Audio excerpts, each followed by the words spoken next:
So guess what? Jon Stewart, they canceled his show. No. I bet you didn't even know he had a show.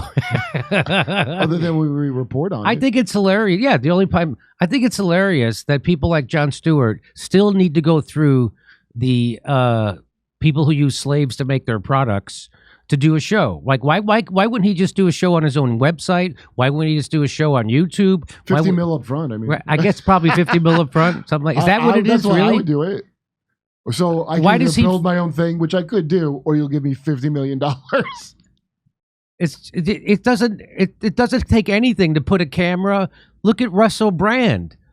And he gets way more views than Jon Stewart, right? Because Jon Stewart's still towing the corporate line on COVID, vaccines. Remember when he had Hillary? Anyway, we're going to talk about that in a second. But let's talk about this. They just nixed his show. And now they're trying to make it look like they nixed his show because he's such a badass telling the truth. You mean after he pinned a medal on an actual Nazi at Disney World and will never, ever have to answer for that? And he'll never go on a platform that will ask him about that and will never, ever answer for that? You mean now he's a badass after he brought on 3 vaccine liars onto his show and lied about vaccines for an entire hour? Now he's got the balls to tell the truth about something? You mean it's all bull? He'll never tell them the truth about Ukraine, but all of a sudden they're saying that Jon Stewart is somehow going to tell them the truth about China and so that's what this is. Let me read this to you, and then we'll bring you in, Kurt. Comedian Jon Stewart's show on Apple's streaming service has been canceled due to the creative differences and subject matter concerns. The former Daily Show host and Apple TV executives decided to part ways, according to blah blah blah. Taping for the 3rd season. He's been on for 2 seasons already. What? Made 0 new. Taping for the 3rd season of The Problem with Jon Stewart was set to begin within a couple of weeks. Members were informed about the show's fate on Thursday. Stewart informed members of his team that some topics in the upcoming season would include China and artificial intelligence, which caused concern to the executives. What? Well, imagine if he wanted to tell the truth about COVID or lockdowns or Ukraine war. Imagine if he wanted to do that. Imagine if he doesn't want to do that. He doesn't want to do that. But he's going to talk about... So now they're pretending it's because he wanted to talk about China and artificial intelligence. Does he have concerns? I'm going to guess he's on board for all those things. No? One source told the Times that with the upcoming 2024 presidential election around the corner, there was potential for more disagreement. Although Apple gave the comedian creative control over the show, he became frustrated that the company was pushing back on the guest list and on the subject matter. Stewart, who stepped away from The Daily Show in 2015, wasn't a huge success off the bat with his new show. No? I went on Twitter. People didn't even know he had a show. People were like, hey, his show got canceled. People were like, he has a show? I've seen more episodes of Beardy David Letterman show. That's right. More people know I have a show. Over time, he gained popularity with viewers and has been nominated for an Outstanding Talk Series Emmy Award. And you know how he got that? Because he pinned a medal on a Nazi in Disney World, and that's the reward. He brought on Condoleezza Rice and Hillary Clinton, 2 of the biggest bloodthirsty, warmongering maniac murderers in the history of our country, and he gave them tongue baths. That's why he got an Emmy nomination. Not because he's doing a great show that people like or watch, but because he's willing to play ball with the murderous military-industrial complex. That's who Jon Stewart actually is, and that's why he got the Emmy nomination. Kurt? Well, I happen to have insider information that... Kurt has inside information. Yes, that he really did not want to do the interview with Condoleezza Rice and Hillary on the show that he has complete creative control of. Yeah. But he had to do it. And but he had to do it. So they made him must have a contract or something that he's afraid. So of course, this stupid thing of like, oh yeah, we couldn't touch China or AI. Get out. That is not what this is. Yeah, that's just for him to cancel his show for low ratings and for him to save face as some kind of talking truth to power. That's not why this is happening. Yeah. Well, I think that he, when he did said that joke on Colbert about that was it. He got his mind right after that. Yeah. So when Jon Stewart went on Stephen Colbert and he told the truth about the origin of the COVID virus, he was out on he couldn't go to a party anymore. He didn't get invited anywhere. They weren't going to let him go on to the Kennedy Center to honor Adam Sandler. I'll tell you that. And so he got his mind right, and he brought on Condoleezza Rice and Hillary Clinton, gave two of the bloodthirstiest murderers in the world. He gave them tongue baths. He then brought on people about the vaccine. He didn't bring on anybody who had a counter narrative about the vaccine. He brought on 3 liars, and then he lied to everybody about everything.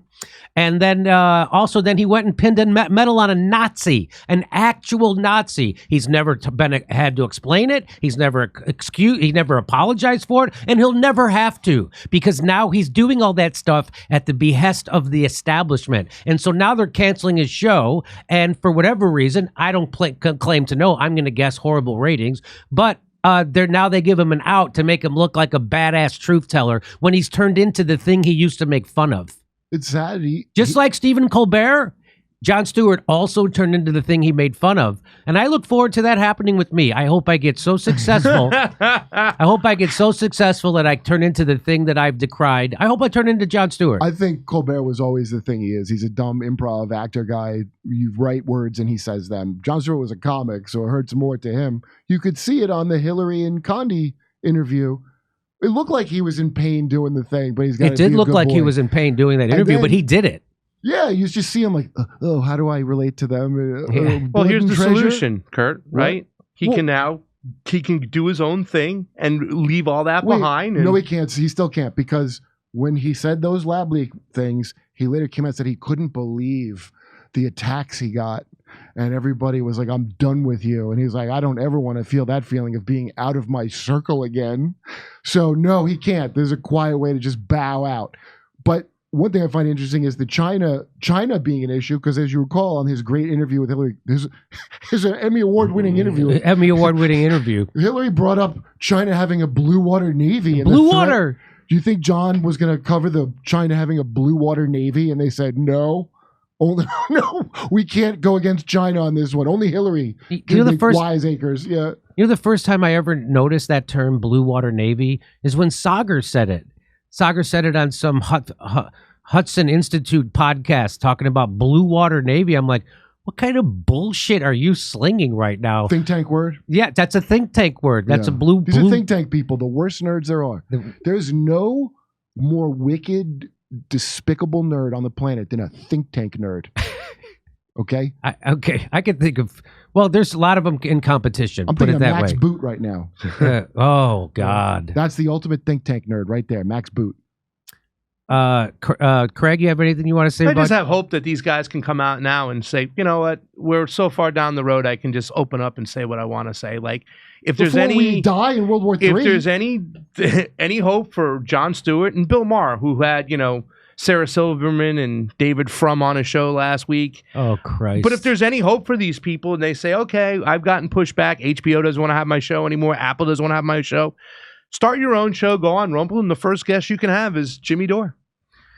Hey, John, we get 17 million views here. Plus, now on Rumble, that's without Rumble. So we're probably up to around 20 million views a month. Isn't that enough?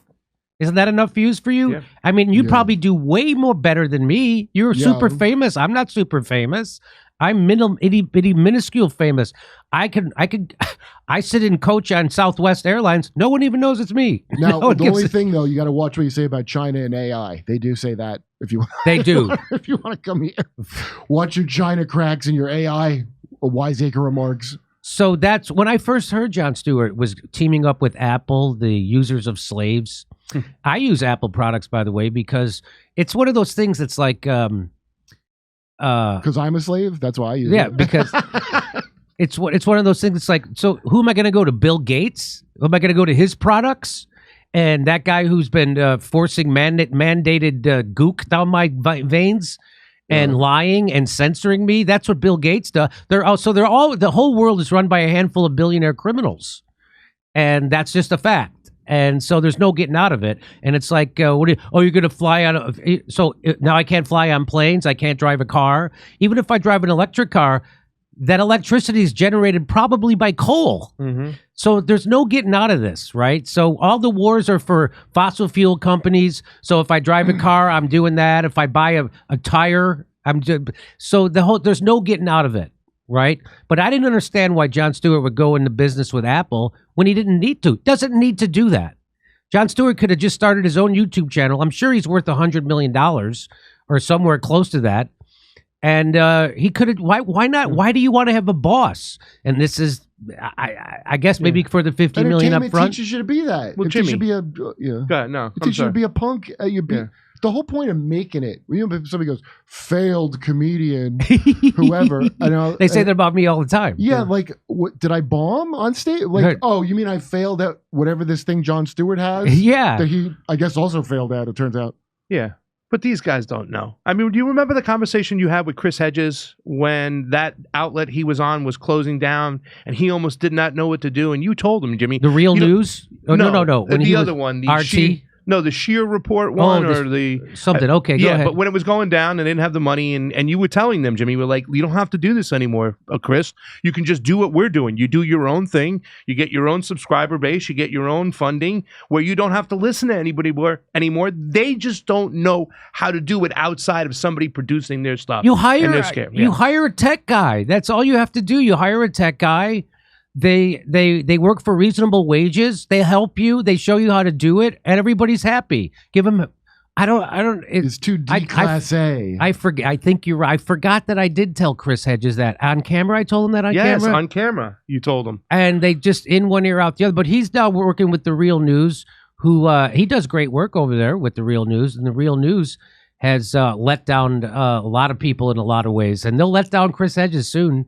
He'll find it. It's going to happen. It's coming. Yep. You know what Field of Greens is? It's that powder. Oh, where is it? Here it is. Good. So it's this stuff, right? So it comes in a powder form. It's real food that they like turn into powder, and then freeze dry it. They freeze dry. You take a scoop of it, and then you put it in whatever you want. You put it in your water. You put it in smoothies, and it's so if you don't get your vegetables, which I don't, if you take this, it gives it to you. And Misha swears by it. The shredded lettuce in a double double and the fruit filling in a donut are awesome, but they don't count against 5 servings of fruits and vegetables a day. This is good advertising copy. Yeah. I won't nag you about your diet. I don't. Okay, so you guys get it. It's a field of copy. The Mayo Clinic says if you want to help prevent heart disease, lower blood pressure, and cholesterol, eat 5 servings of fruits and vegetables every day. I don't do that, and you probably don't either. That's why I take Field of Greens, ladies and gentlemen. Unlike others, each fruit and each vegetable in Field of Greens was medically selected by doctors to support your vital organs like heart, lungs, kidneys, and immune system. Flu season's here. I got it. And I trust Field of Greens to help me stay healthy. Field of Greens works fast. You'll feel better, more energy, and you'll notice your skin, hair, nails will look healthier too. If you don't always eat right and exercise, join me and take Field of Greens. Let me get you started. Here's another. We're going to give you a discount. 15% on your first order. Go to fieldofgreens.com. Use promo code Jimmy. That's promo code Jimmy at fieldofgreens.com. fieldofgreens.com. Hey, come see us doing a live stand-up show in Bloomington, Illinois, Indianapolis, Levittown, New York, Red Bank, New Jersey, Wilmington, Delaware, Covina, California, Burbank, California, Oxnard, California, Venice, California, and Palmdale, California. Go to jimmydore.com for a link for tickets.